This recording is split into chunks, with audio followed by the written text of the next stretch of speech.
সালাম আলাইকুম ভাই, আমরা পাঁচজন এই যে রুমানে আটকে আছি। এই যে আমরা এই রুমের ভিতরে আজকে আমাকে 15 দিন ধরে খাওয়ান দেয় না ভাই। আজকে আমাকে 15 দিন ধরে খাওয়ান দেয় না, এটাই আপনাকে দ্বারা আবেদন ভাই। আমাকে যেমন হোক আমাকে 2 দিনের মধ্যে গেম করা।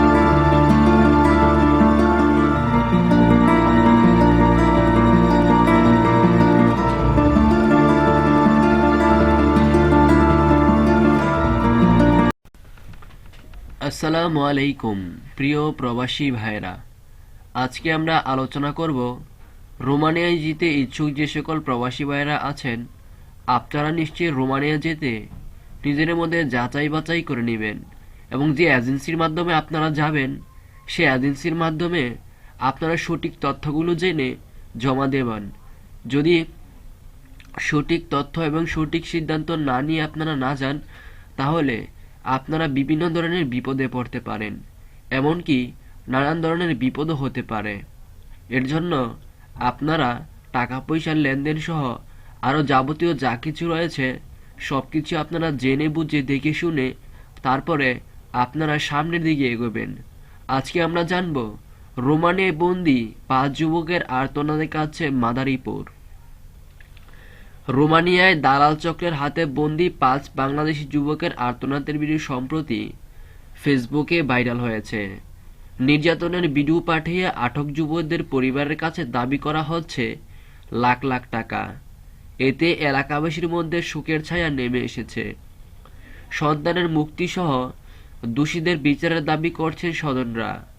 ভুক্তভোগী পরিবারের অভিযোগের ভিডিওতে আলামিন নামে এক দালাল চক্রের সদস্যকে আটক করেছে পুলিশ। রোমানিয়ায় দালাল চক্রের হাতে বন্দী রয়েছে মাদারীপুর ডাসা উপজেলার বালিগ্রাম ইউনিয়নের খাতিয়াল গ্রামের মৃত সৈয়দ সালামের ছেলে তানবীর, একই গ্রামের সাইদ হাওলাদারের ছেলে বাইজিদ হাওলাদার ও রাশেদ হাওলাদার, সদর উপজেলা খোয়াজপুর ইউনিয়নের মিলন মিয়া ও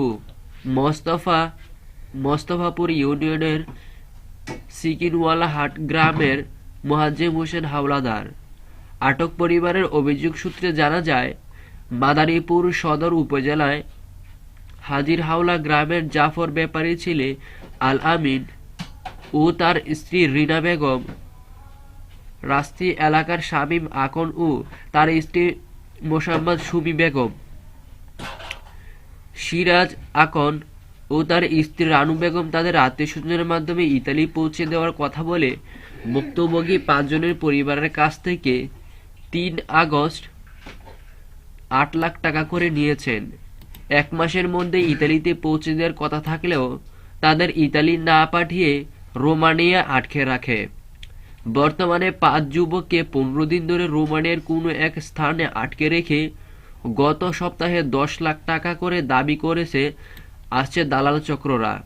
সম্প্রতি বন্দীদের নির্যাতন ও আর্তনাদের ভিডিও ভাইরাল হলে গত বৃহস্পতিবার মাদারীপুর সদর থানায় ভুক্তভোগীর পরিবার অভিযোগ করলেও ওই দিনই আলামিন নামে একজন প্রতারক দালাল চক্রের এক সদস্যকে আটক করেছে পুলিশ।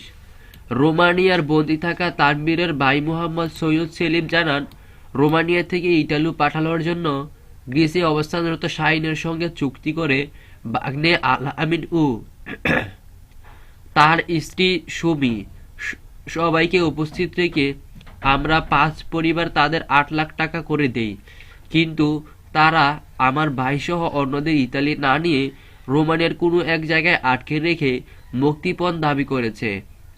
আমার ভাইসহ সবাইকে বন্দীদের থেকে মুক্তি চাই এবং এর বিচার কামনা করছি। তো প্রিয় প্রবাসী ভাইয়েরা, আপনারা দেখতেই তো পেরেছেন 5 জন যুবক ভাইদেরকে নিয়ে ওরা দালাল চক্ররা টাকা চাইছে। নিশ্চয়ই আপনারা এগুলোর থেকে দূরে থাকবেন এবং সঠিকভাবে সঠিক সিদ্ধান্ত সঠিকভাবে নিয়ে সামনের দিকে আপনারা এগোবেন। আশা করি আপনারাও তাদের মতো এরকম প্রতারিত হবেন না। নিশ্চয়ই চোখ কান খোলা রাখবেন। আসসালামু আলাইকুম ওয়া রাহমাতুল্লাহি ওয়া বারাকাতুহু।